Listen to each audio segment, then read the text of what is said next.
Hey, in this video, I'm going to discuss with you 4 signs that a knee replacement might fail. If you have any of these signs, it does not mean that for sure your knee replacement has already failed or is going to fail. It's likely that there's a chance you can still do things in order to save your knee replacement and get back on track so that you can get back to normal again. I'm Dr. David Midoff, and I'm a specialist physical therapist at Paso Manual Physical Therapy, and this channel is dedicated to helping people stay healthy, active, and mobile while avoiding unnecessary surgery, injections, and pain medications. Please consider subscribing so that you don't miss out on any of the helpful videos that we post every single week. Let's get to it. The number one sign that causes a knee replacement to fail is an infection. If you've already had a knee replacement, I'm sure that you have already heard the word infection so many times from the doctor and anybody related to the surgery, because that's the last thing that you need to have in your total knee replacement recovery. The signs of an infection are fever, chills, a sudden increase in pain and stiffness. Things change. You're usually progressing normally, and then suddenly things go south. They go different from what you've been experiencing.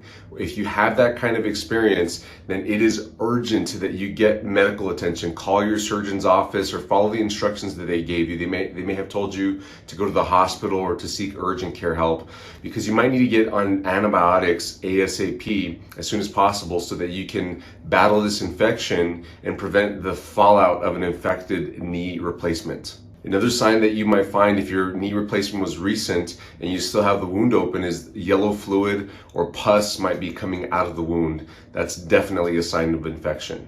What will happen if your joint replacement gets infected deep inside is you have to go through a painful 2-stage surgery afterwards. Stage 1 is where they remove the implant and they allow the inside of your knee to heal. They'll put a spacer inside your leg, and you cannot walk on that leg for as long as it takes, usually weeks to months, to be able to recover from the infection. And then once you fully recover from the infection, then you have another surgery where they go in and put the knee replacement in again. That's called a revision.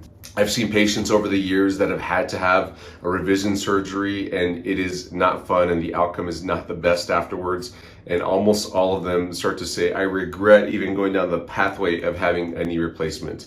So if you are looking at possible signs of infection, make sure you take care of it really quick.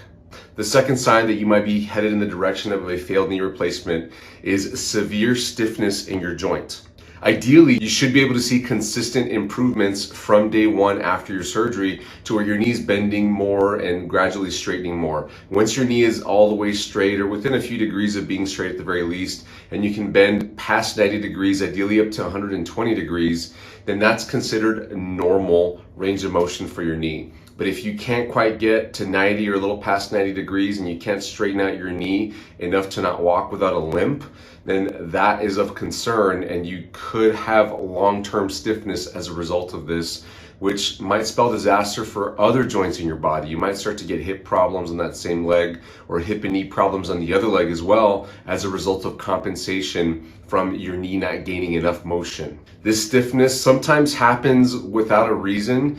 Most of the time, though, it's because the person that had the knee replacement surgery is just not stretching enough. They're not getting enough motion to their knee, or they could also be overdoing it. It is important to find a sweet spot, if you will, of how much stretching you can tolerate to progress your knee joint range of motion, but also to not overdo it and start to cause swelling and damage to the other tissues inside your knee and limit you from doing more. It's also important to take pain medication right after your knee surgery. Your surgeon will likely prescribe you a cocktail of pain medication, and you have to take that medication, because if you don't, you could run into the cycle where you're hurting too much to want to stretch as frequently as you need to, and then you start to get stiffness as a result of that, and then having to stretch with added stiffness is just more painful as well. So please follow instructions from your surgeon's office, and if you feel like you're still in a lot of pain after your knee replacement surgery, which is typical, I mean, you just had your joint replaced, you might need to up your pain medication, so talk to your surgeon about that. The third sign that you might be heading in the wrong direction after having a knee replacement is that you feel you can't walk on your knee after a while. You might have been progressing very well. Usually they'll make you stand up and walk the very first day after your knee joint replacement. And if suddenly you begin to regress, you feel like it hurts to walk on it, then that's a sign that you could have a fracture, a broken bone in the bone surrounding the replacement, where they put the new prosthesis in, the hardware in there, where it attaches to your bones. It could be cracked or broken, and that's a severe problem. You want to make sure that heals. So you have to talk to your doctor's office. There's usually things that could be done. It doesn't mean that you have to have a knee joint replacement again. It might just mean you need to rest and recover, or do exercises that don't involve standing on your leg and weight bearing, so that your fracture can heal and you can salvage your knee replacement.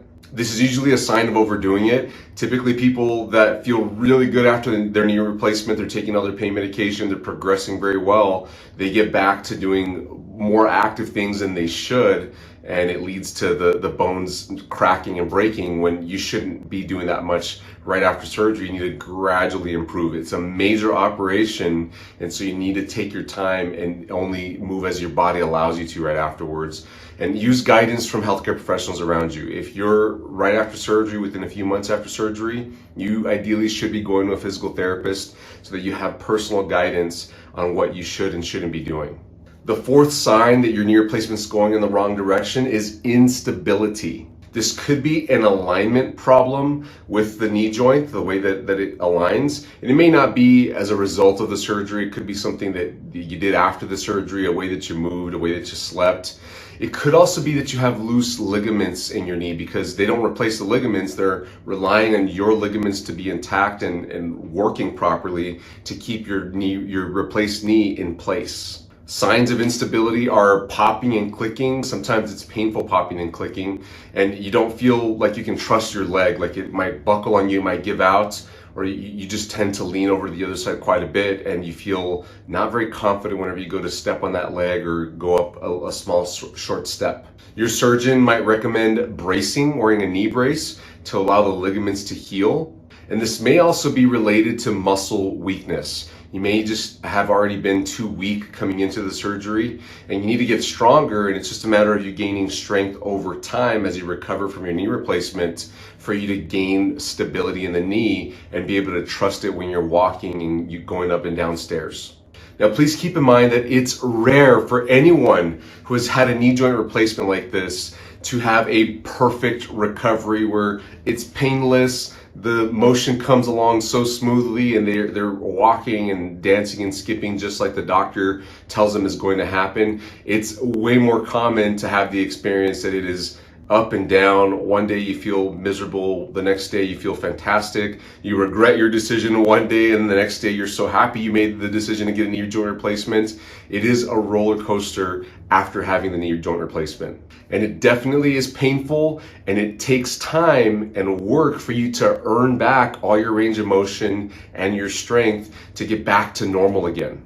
It's important for you to pay close attention to what's going on in your knee as you're progressing. And if you don't know what to expect right after your knee joint replacement, we've got a video explaining what should happen in the 12 months right after your procedure. You can go check that video out in the description below. It's linked there. And that video will tell you what to expect month by month, what you should and shouldn't see. And if you compare that with the information from this video, I think then you can have a great idea for whether your situation is abnormal or not. Hey, give us a thumbs up if you thought this video was helpful, and please consider subscribing to our channel so that you don't miss out on any of the videos we post every week. If you know somebody that needs to see this video, please share it with them so they can get helpful information as well. Thanks so much for watching. We'll see you in the next video. Bye-bye.